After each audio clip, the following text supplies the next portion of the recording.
서로에게 인사합시다. 잘 오셨습니다. 축복합니다. 사랑합니다. 인사드렸습니다. 잘 오셨습니다. 축복합니다. 사랑합니다. 한 번 더 인사하겠습니다. 좋은 교회 잘 오셨습니다. 시작. 좋은 교회에 잘 오셨습니다. 잘 오셨습니다. 여러분, 좋은 교회에서 또 좋은 말씀 듣고 하나님의 은혜가 여러분들 안에 울려 퍼지는 복된 시간 되기를 간절히 소망합니다. 오랜만에 운동을 하고 나면은 이 어김없이 근육통이 찾아오게 되죠. 이 몸살처럼 욱신거리는 고통이 여간 힘든 게 아닐 것입니다. 하지만 이 근육통은 나쁜 신호가 아니라 이제 근육이 성장하고 있다라는 건강한 신호라고 얘기하고 있는데, 이 근육 섬유가 찢어지는 고통을 겪어야 그 자리가 더 단단하게 채워지면서 이전보다 더 큰 힘이 생겨난다고 하죠. 우리가 겪는 고난도 이와 같지 않을까 싶습니다. 고난을 만난다는 것은 결국에 우리를 더욱 성장시키고자 하시는 하나님의 뜻이 거기에 담겨져 있는 것이겠죠. 특히 오늘 우리가 마주한 유다의 역사는 아주 극심한 영적 근육통을 앓고 있는 모습인데요. 이 다윗의 왕가가 거의 진멸될 위기에 처하고 거룩한 성전 옆에는 이 바알의 신당이 버젓이 서 있던 시절, 또 모든 소망이 끊어진 것 같은 절망의 한가운데 이 성경은 제사장 여호야다라는 한 사람을 우리에게 보여주고 있습니다. 그는 당시의 대제사장이자 약한 아달랴 여왕을 피해 유일하게 살아남은 다윗 왕가의 후손 요아스를 6년간 성전에 숨겨 보호했던 인물로 알려져 있는데요.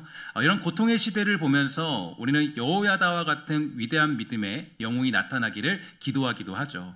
그러나 나도 시대의 어둠을 밝히는 여호야다가 되게 해주십시오라고 하면서 기도할 때가 있는데, 성경의 메시지는 이제 그런 것이 아니라 그 초점은 한 인물의 위대함을 조명하고 있지 않습니다. 그 인물을 통해서, 그리고 그 고통의 시간을 통해서 일하시는 하나님의 신실하심과 그분의 열심을 드러내는데 맞추어져 있다는 것을 발견할 수가 있게 됩니다.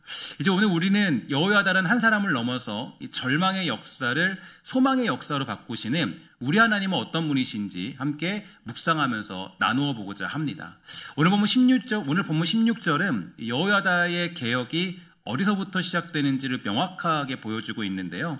여호야다가 자기와 모든 백성과 왕 사이에 언약을 세워 여호와의 백성이 되리라 한지라 라고 얘기하고 있는데, 보통 많은 사람들이 개혁을 한다라고 이야기한다면 정치개혁이나 군사적인 숙청을 진행하지만, 여호야다는 이제 하나님과의 관계를 바로 세우는 언약으로부터 모든 것을 시작하고 있습니다. 이것이 중요한 이유는 무엇일까요?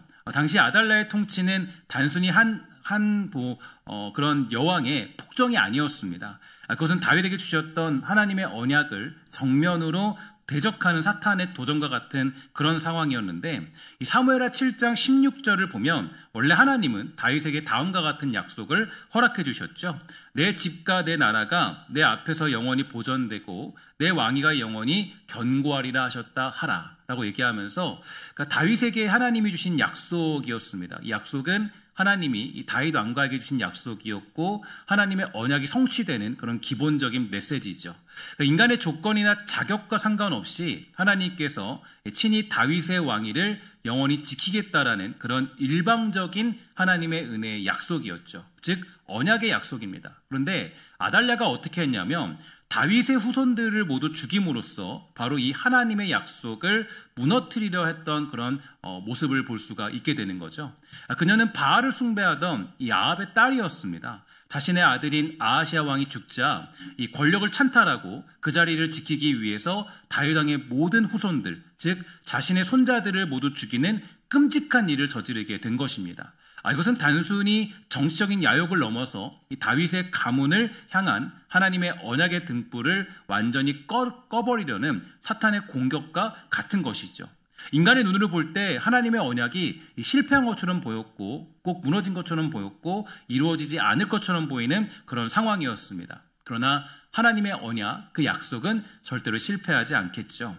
언약의 등불이 꺼져가는 것만 같은 바로 그 순간에 하나님은 고모 여호사밧의 손길을 통해서 한 아기, 즉 요아스를 죽음의 위기에서 뺏어내셨고, 그녀의 남편이었던 제사장 여호야다는 이 아달랴의 서슬퍼런 통치 아래 6년이라는 긴 시간 동안 성전 깊은 곳에서 어린 왕자를 몰래 키우면서 때를 기다리게 된 것입니다. 마침내 7년째 되던 해 그는 용기를 내어서 군대 지휘관들과 레위 사람들을 모아서 거사를 계획했고요. 성전에서 비밀리에 어린 요아스를 왕으로 세우게 됩니다. 백성들의 환호 소리에 달려온 아달랴는 이 반역이다라고 외치다가 결국 최후를 맞이하게 되는 그런 장면들을 목격할 수가 있게 되는 거죠. 이 모든 과정은 한 부부의 용기나 지혜의 결과물이기 이전에 자신의 약속을 결코 잊지 않으시고 반드시 성취하시는 하나님의 신실하심이 만들어낸 작품이라고 얘기할 수가 있는데요. 하나님은 가장 어두운 시대 속에서도 자신의 언약을 붙드는 신실한 사람들을 통해서 당신의 역사를 친히 이어가시는 분이라는 걸 볼 수가 있게 되죠. 그리고 이 모든 피비린내나는 과정을 정리하고 여호야다가 가장 먼저 한 일이 바로 오늘 본문에 나타난 언약의 갱신이었습니다. 제사장 여호야다의 주도 아래서 그와 모든 백성 그리고 새로 세워진 요아스 왕은 하나님 앞에 서서 다시 여호와의 백성이 되기로 굳게 약속하게 되었는데, 이 언약갱신은 단순히 형식적인 절차가 아니라 이 아달랴 시대에 잃어버렸던 그들의 정체성을 되찾는 영적인 선포였습니다. 이 거룩한 약속 이후에 백성들의 다음 행동이 즉각적이었는데요. 17절에 보니까 이렇게 되어져 있죠. 함께 다 같이 읽도록 하겠습니다. 시작. 온 백성이 그 신당을 허물고 그의 제단들과 우상들을 깨트리고 그 제단 앞에서 바알의 제사장 맏단을 죽이니라. 아멘. 이것은 단순한 분노의 표출이 아니라 하나님 백성으로서의 정체성을 회복하기 위한 필연적인 과정이었습니다. 우린 종종 신앙생활을 할 때 무언가를 쌓아 올리는 것으로만 생각을 할 때가 많이 있게 되는데요. 그러나 성경은 쌓아 올리기 전에 반드시 해야 될 것이 있는데 무너뜨려야 될 것이 먼저 있다라고 이야기해주고 있습니다. 우리 삶의 중심에 하나님이 아닌 다른 것을 세워두고서는 결코 참된 예배를 드릴 수 없기 때문일 텐데, 그럼 풍성한 수확을 꿈꾸는 농부를 생각해 봅시다. 이 농부가 밭에 나가서 가장 먼저 하는 일은 어떤 것일까요? 씨앗을 뿌리는 것이 아니겠죠. 이 굳어버린 땅을 먼저 갈아엎고 또 곡식의 양분을 빼앗는 잡초를 뽑아내고 뿌리 내림을 방해하는 돌멩이를 골라내는 일부터 시작을 하죠. 겉으로 보기에는 밭을 망가뜨리는 것처럼 보일 수 있겠지만 바로 이 갈아엎음과 뽑아냄이 없다면 아무리 좋은 씨앗을 뿌려도 결코 좋은 열매를 맺을 수 없다라는 것을 농부는 잘 알고 있는 것입니다. 우리의 마음과도 마찬가지예요. 하나님이 아닌 다른 것을 의지하던 굳은 마음, 세상의 염려와 욕심이라는 잡초, 용서하지 못하는 미움이라는 돌멩이를 먼저 갈아엎고 뽑아내지 않고서는 결코 참된 예배라는 열매를 맺을 수가 없는 것이죠. 그래서 하나님은 여러 모양으로 여러분과 저의 인생을 갈아엎기도 하고 무너뜨리기도 하는 것 아니겠습니까? 우리 예수님도 이러한 원리를 그대로 말씀해 주셨는데요. 예수님은 성전을 정화하시면서 이렇게 말씀하셨습니다. 요한복음 12장 19절인데 예수께서 대답하여 이르시되 너희가 이 성전을 헐라 내가 사흘 동안에 일으키리라, 이렇게 말씀하시면서 먼저 무언가를 무너뜨릴 것을 말씀해주고 있다라는 거예요. 그러니까 하나님께서 어떤 일을 행하실 때, 여러분들에게 어떤 역사를 일으키실 때 가장 먼저 하는 것은 우리를 무너뜨리는 작업입니다. 그래서 하나님 앞에 모든 것이 무너지는 그때, 하나님 앞에 모든 것이 갈아엎어지는 그때가 있다라는 거예요. 너무 놀라지 마십시오. 하나님께서 때로는 새로운 일을 행하시기 위해서 우리의 모든 것들을 갈아엎으면서 자기의 일을 행하실 때가 있다라는 겁니다. 예수님은 눈에 보이는 헤롯 성전을 넘어서 이 참된 성전이 바로 당신의 몸이라는 것을 말씀해 주셨는데요. 구약의 백성들이 바알의 신당을 무너뜨리고 다윗의 규례대로 예배를 회복해야 했다면 오늘 우리는 우리 안에 예수 그리스도 외에 다른 주인을 섬기던 옛 성전을 허물고 오직 예수 그리스도를 우리의 참된 성전으로 삼아서 그 안에서 예배할 필요가 있는 것이죠. 여호와의 개혁은 여기서 멈추지 않았습니다. 18절에 보니까 이렇게 얘기해주고 있죠. 여호야다가 여호와의 전에 직원을 세워서 제사장 레위 사람의 수하에 맡기니 이들은 다윗이 전에 그들의 반열을 나누어서 여호와의 전에서 모세의 율법에 기록한 대로 여호와께 번제를 드리며 자기의 정한 규례대로 즐거이 부르고 노래하게 한 자들이더라. 그는 다윗이 정한 규례와 모세의 율법에 따라서 예배의 질서를 다시 세우고 있습니다. 다시 예배의 질서를 세우는 장면, 모든 것을 무너뜨리고 다시 예배의 길을 세우고 있는 그의 개혁의 모습들, 이게 중요한 겁니다. 죄를 버리는 것에서 그치는 것이 아니라 그 자리를 하나님의 말씀과 예배로 채우는 것까지 나아갈 필요가 있는 것이에요. 때로는 우리가 인생에서 많은 무너짐을 경험하고 하나님이 무너뜨리시는 그런 작업들을 경험하는데 때로는 그것을 텅 빈 채 그냥 둘 때가 많이 있게 됩니다. 그러면요, 그 고난과 그 어떤 하나님이 주시는 메시지들을 전혀 깨달을 수 없고 그런 것들이 내 삶에 어떤 새로운 일을 일으킬 수가 없는 거예요.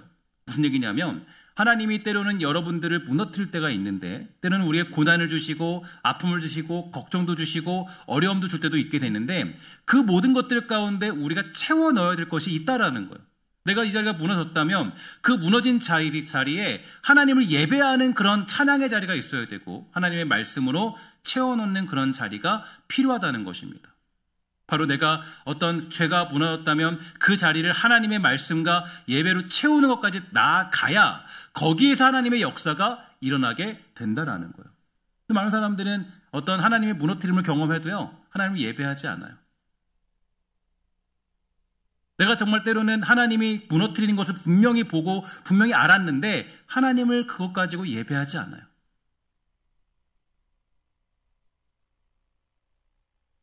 그 자리를 하나님의 말씀과 예배로 채울 때 그때에 비로소 21절의 약속이 이루어지는데요. 그 땅의 모든 백성이 즐거워하고 성중이 평온하더라.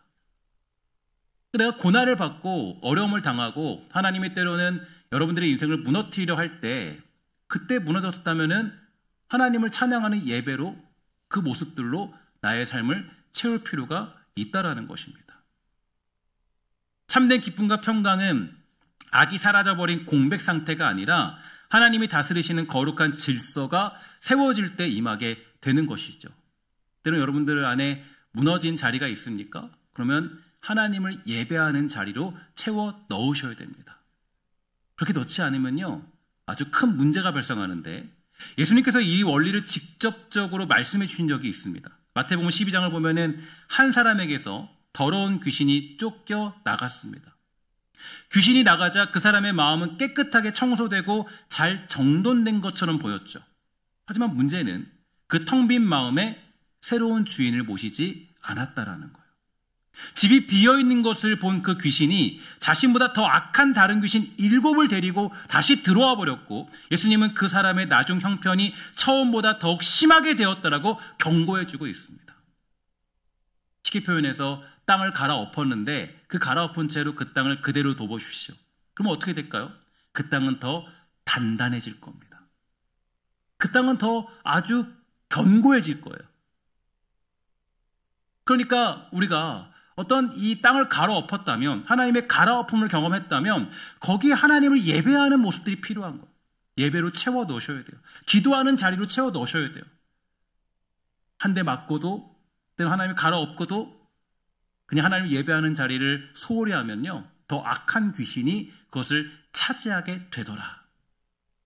이 비유는 우리에게 무서운 진리를 가르쳐주고 있는데요. 죄를 버리는 것만으로는 충분하지 않다. 죄와 우상이 떠나간 텅 빈 마음에 즉시 성령님의 말씀과 예배라는 새로운 주인을 모셔야 한다. 그렇지 않으면 그 빈자리는 더 교모하고 악한 것들로 채워지게 될 것이다라는 원리를 보여주고 있는 것입니다. 나에게 무너진 자리가 있다면 그 무너진 자리를 예배하고 기도하는 것으로 채워 넣는 모습들이 필요한 것이에요. 텃밭을 가꾸는 것을 생각해 봅시다. 텃밭을 가꾸는데 가장 먼저 할 일은 뭡니까? 여러분들 잘 아시는 것처럼 모든 잡초들을 다 뽑아내는 거겠죠. 흙을 깨끗이 정리해야 됩니다. 자, 이제 그러면 그 정원은 어떻게 될까요? 이 정원은 잡초도 뽑았고 흙도 정리했으니까 알아서 열매가 맺히고 알아서 좋은 씨앗들이 막 발화돼가지고 좋은 일이 생겨날까요? 만약에 그냥 그 텃밭을 다 정리한 다음에 그냥 내버려 두면 이 잡초라는 게 무서운 것은 다시 또 무성하게 피어나죠. 그냥 두면 그래요. 그 잡초라는 것들이 막 피어나고 그 어떤 땅은 그냥 뭐 다른 것들로 가득 차게 될 것입니다. 아무리 정리를 해놔도. 우리가 아름다운 꽃씨를 심어야, 영양분을 줘야, 또 정성껏 그것을 가꾸지 않으면 그 빈 땅에는 어김없이 더 무성한 잡초들이 다시 자라나게 될 수밖에 없는 것입니다. 우리의 마음도 마찬가지라는 거예요. 죄라는 잡초를 뽑아내는 회개에서 멈추면 안 됩니다. 그래서 어떤 사람들은요, 하나님 말씀을 주일날만 깨닫고요, 주중에는 전혀 자신의 텃밭을 가꾸지 않아요. 그 다음 주는 더 완고해지는 거예요. 되게 무서운 얘기예요. 내가 주일날 하나님 말씀을 들었다면 주중에 뭐 해야 돼요? 하나님 말씀을 매일같이 묵상하고 또 주중에는 예배를 통해서 주님께 나와오면서 뭘 해야 돼요? 나의 텃밭을 가꾸어야 돼요. 그런데 가꾸지 않으니까 그 다음에 보면 더 완고해지고 더 강해지는 거예요. 더 무성한 잡초들이 더 많이 들어와서 그 다음은 하나님 말씀이 들어갈 틈이 없게 되는 거죠. 죄라는 잡초를 뽑아내는 회개에서 멈추는 사람들. 우리가 만약에 하나님께서 여러분들의 잡초를 뽑아내는 그런 시간들이 있었다면은 그 자리에 말씀의 씨앗을 심고 기도로 물을 주며 예배라는 햇볕을 쬐게 해야 됩니다. 이렇게 거룩한 질서로 우리의 마음 정원을 적극적으로 가꿀 때 비로소 기쁨과 평강이라는 아름다운 꽃이 만발할 수 있게 되는 것입니다. 여러분의 빈자리에 하나님을 모실 수 있는 믿음의 모습들, 결단들이 여러분과 저에게 있게 되기를 주의 이름으로 간절히 부탁을 드리겠습니다. 오늘 여러분에 있어서 무너뜨린 후에 다시 세워야 하는 거룩한 질서는 어떤 것입니까? 그 거룩한 질서를 다시 세우는 한 주가 되기를 주의 이름으로 간절히 부탁을 드리겠습니다. 무너진 자리가 있다면 그곳에 예배의 질서를 세우십시오. 무너진 자리가 있는 그곳에 기도의 씨앗을 뿌리고 가꾸어야 합니다. 그렇게 될 때에 우리는 아름다운 꽃을 보고 맛있는 열매를 먹을 수가 있게 되는 것이에요. 이게 바로 영적 질서의 원리라는 거겠죠. 이렇게 오늘 우리는 여호야다를 통해 일하시는 하나님의 놀라운 신실하심을 살펴볼 수 있었습니다. 하나님은 다윗과 하신 언약을 잊지 않으셨고 그 언약을 지키시기 위해서 한 사람 여호야다를 준비시킴으로써 다시 그 언약을 이루어내십니다.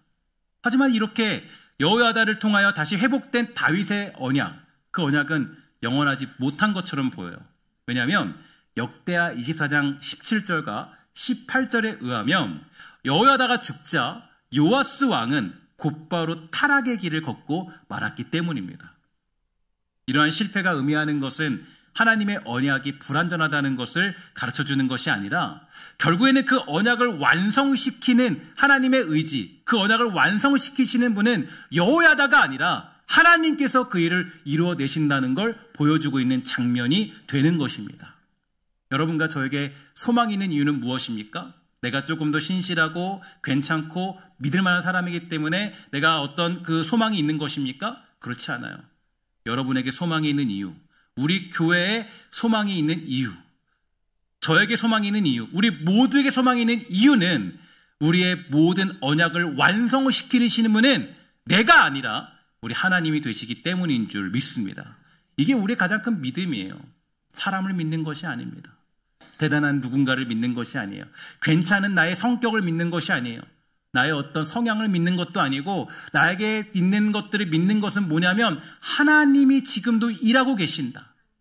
하나님이 지금도 일하고 계시기 때문에 우리는 형편없는 그 사람에게도 소망이 있다라고 고백하고 선포할 수 있는 것입니다.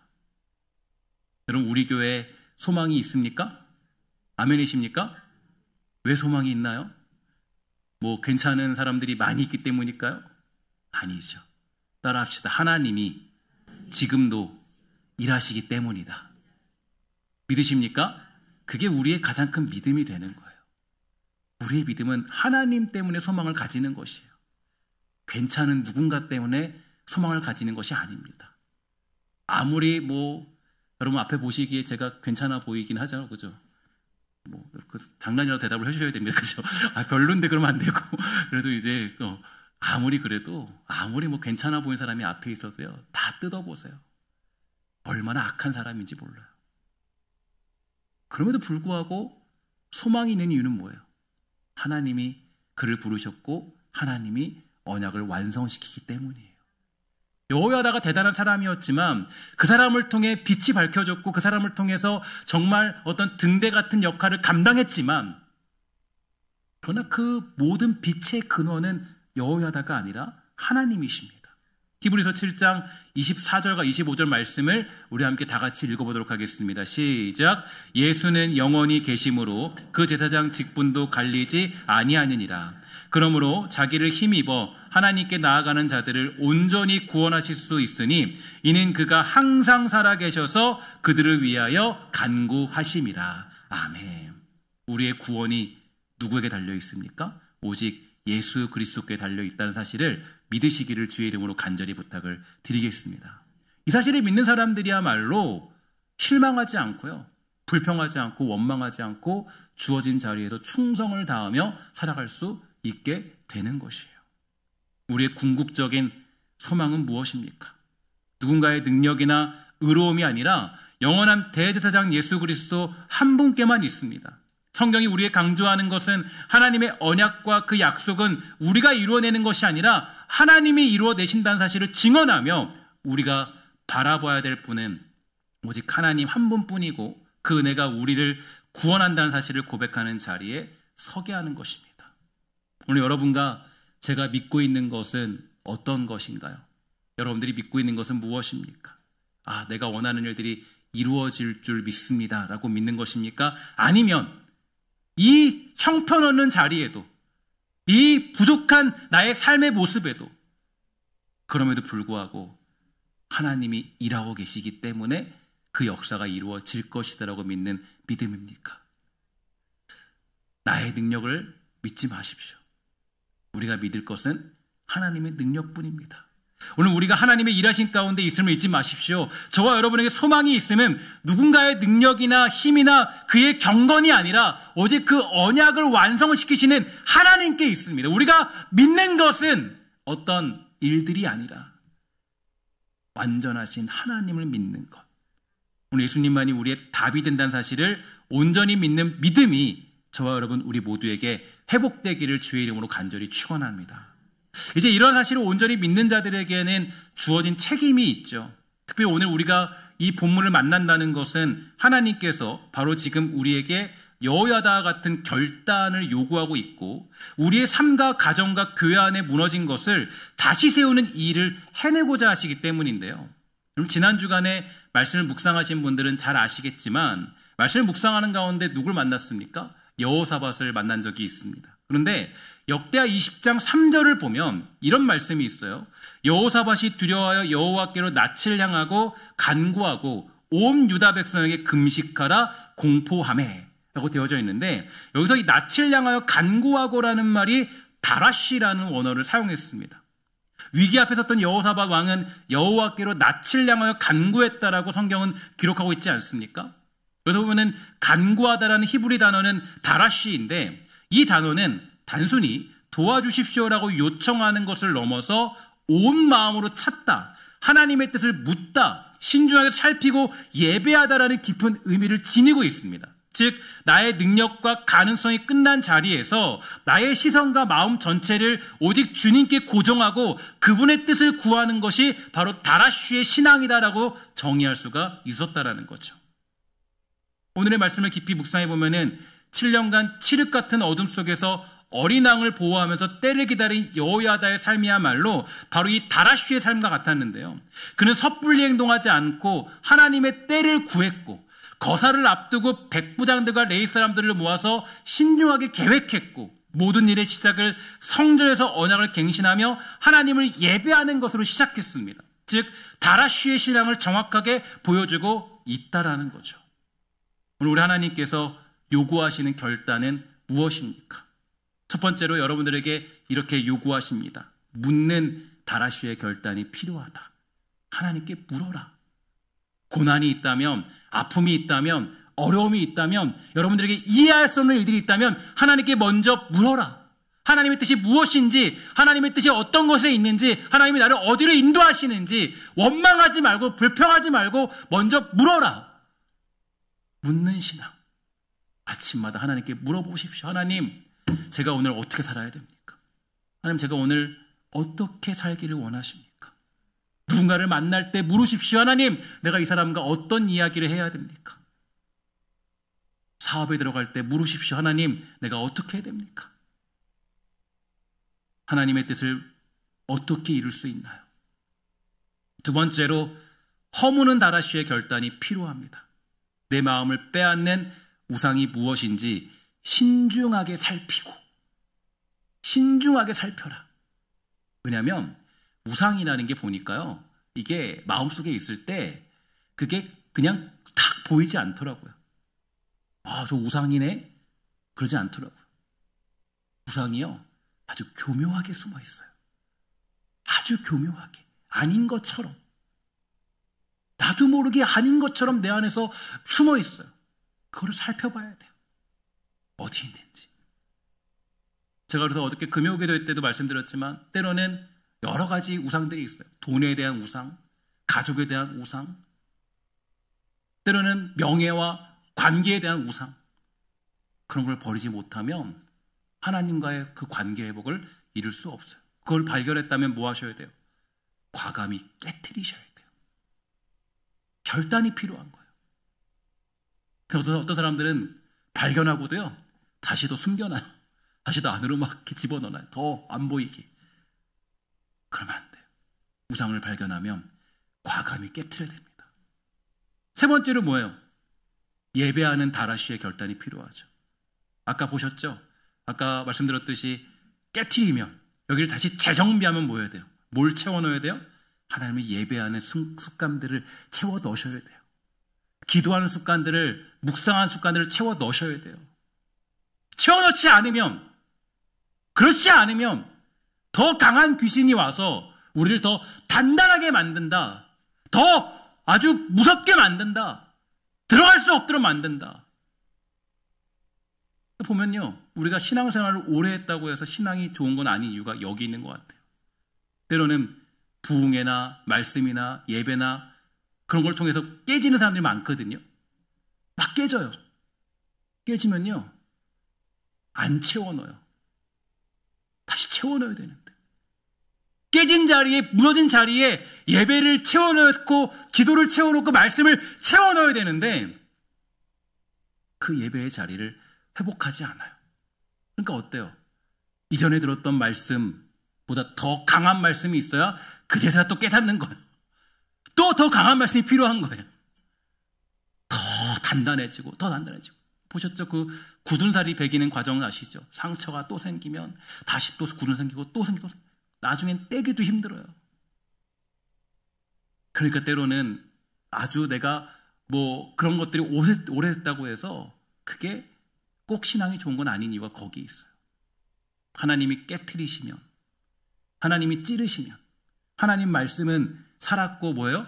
운동력이 있어서 골수를 다 쪼개서 파고 들어가는데, 다 부셔버리는데, 그것들을 부셔진 채로 그대로 두면 그건 더 강하게 아물 수밖에 없어요. 이거 뭐 해야 돼요? 예배하는 다라시의 결단.